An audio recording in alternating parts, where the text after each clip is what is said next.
down to Knoxville on Highway 75. There's an area or town, it's called Renfro Valley. Here it is.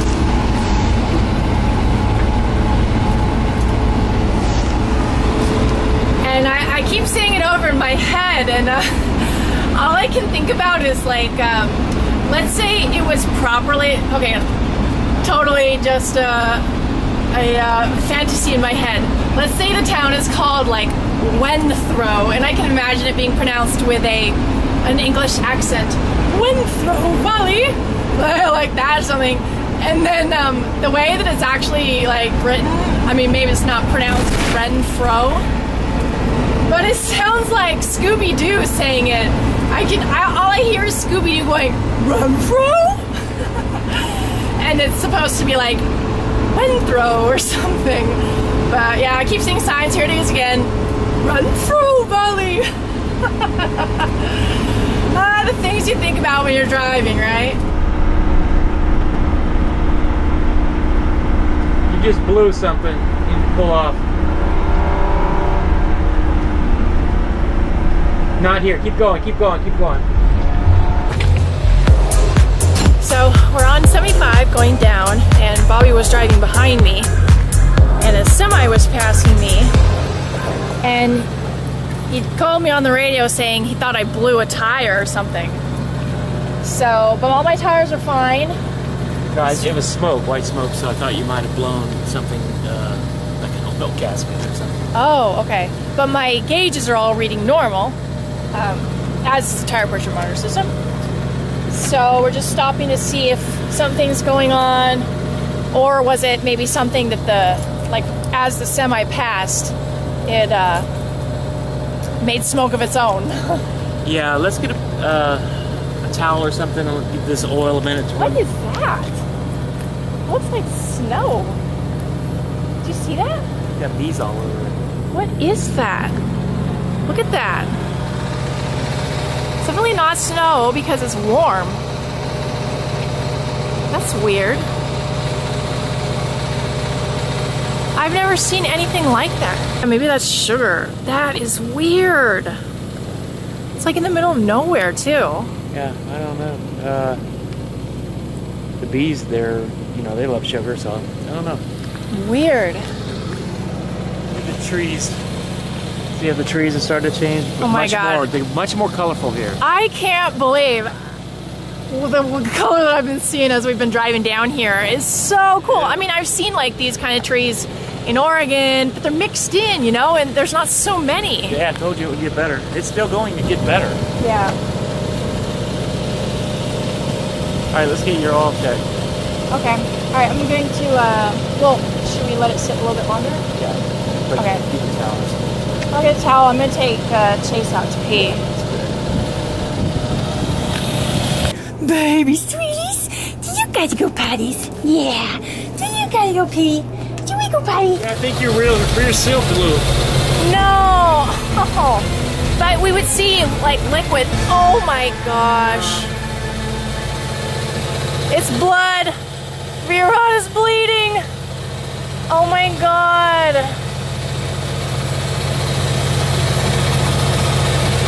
Let me turn the generator off, okay? That noise isn't the engine, by the way, it's the generator. Oh my God.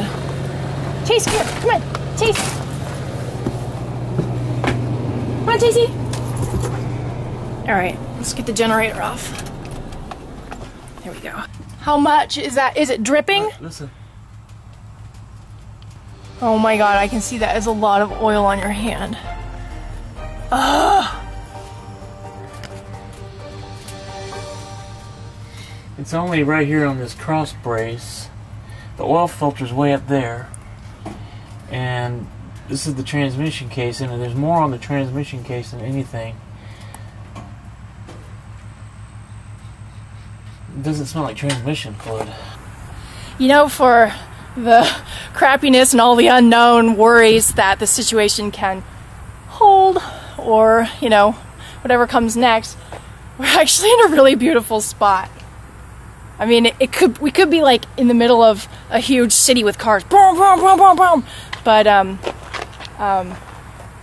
we at least get this cool scenery and beautiful sky. This thing is really hot. Oh dang! I think I probably need to put more oil in.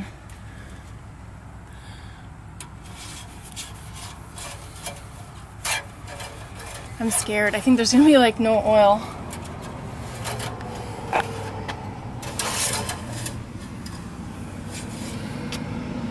Oh, well, what's that? I said right at the add point.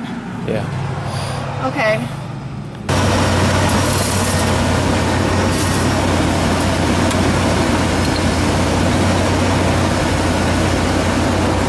Hot! Ow! It's probably not good to drop it on the ground. Wipe it off. Yeah, wipe it off again before you put it back in. Mind the tip of that. It's hot. Right. Copy that. Ah! Bees from that white thing are smelling the dead bugs on my window. Alright, I need to add more transmission fluid, which is normal because I think I've got a leak in it. So I didn't do it this morning and I should have. Especially with going over all the hills today. I'm going to, hey, what are you looking at? Looking at a car that stopped over here, just making sure they leave. Bobby's going to get his security implements. Come see these guys. Yeah, we got a great spot to deal with all this. But it can also be a little freaky. I've always got extra oil and transmission. And I suspect I've got 2 quarts. I bet you I'm gonna need both of these. I actually might. I could probably use a whole gallon because it's very low. But we'll see. This is my generator oil. Antifreeze. All right. And I have a different one of these. I've got one for transmission. So you can see it's got the red transmission in there. And I got one, oopsie, doing this one-handed. Then I got another one for the oil. Hey, did you see that place called Renfro Valley? All right, oil is good. So we have determined that the fluid levels are good and the temperature gauges and all the other gauges on the dashboard are all reading really good. And the smoke that happened, it was quick. So, if it was a big problem, it might still be going. So we're going to keep going down the road. It's possible that I've had a leak in my rear seal for a while, and it's possible that some oil dripped out of that, got on the exhaust pipe and burned, and so sent out a bunch of smoke. So since it's not continuing to happen and everything's reading fine, we're gonna hit the road. Cross our fingers. Great, so we're trying to turn around on this road, and we're hitting dirt road, so you can see the highway up there. Chase chilling. And we got drop-offs on the side of the road. I'm sure hoping this leads out. Dang.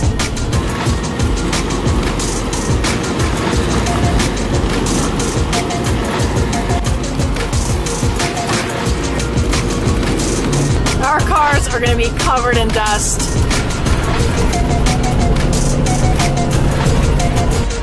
Alright, we made it to the gas station. I looked in my rearview mirror and I saw tons of white smoke coming out of your generator where you were trying to start it, right? Yeah, I was actually having trouble starting it. Alright, well that's exactly the same pattern of the way the smoke came on hard, fast, and strong, and then died quick when I saw it. Oh. And I think I have it on camera.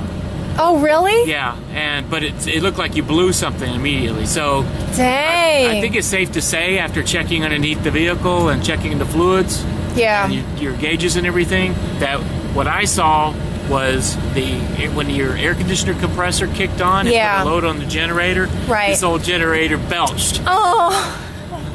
So My that's poor better. generator. That's better than the worst case scenario that I was fearing. Whew, I hope so. We're probably like no more than 40 miles outside of Knoxville to the north, and we're going to Maryville,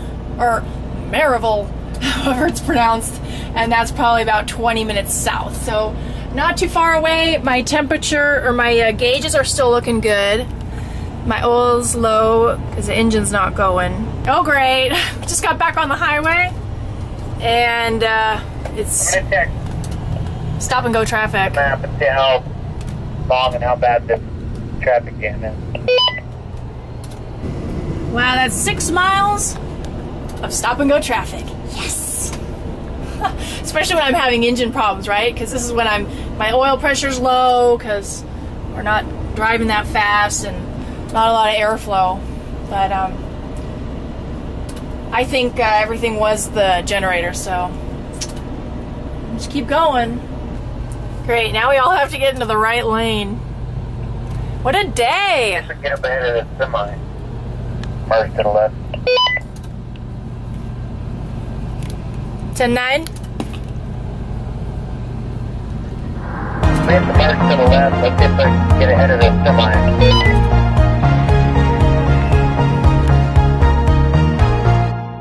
I've been having some trouble starting my generator, so I need to do a little bit of maintenance. Your generator won't start if it's not getting enough fuel. My generator's fuel filter has never been replaced, so I'm going to try that first. If the filter is too clogged, it could restrict fuel to the engine. I had to do a bit of research to find my fuel filter and then order it from a Cummins parts supplier. I like to keep a record on my manual front page of all my RV parts that I've had to search. I'll start by unscrewing the fuel line from the bottom of the fuel filter. The line can have fuel in it, so be careful not to spill it. I have a plastic cup ready to take any spillage. If you have a cutoff valve, this should be turned off. Since no fuel is inside my line, I'm ready to remove the filter itself.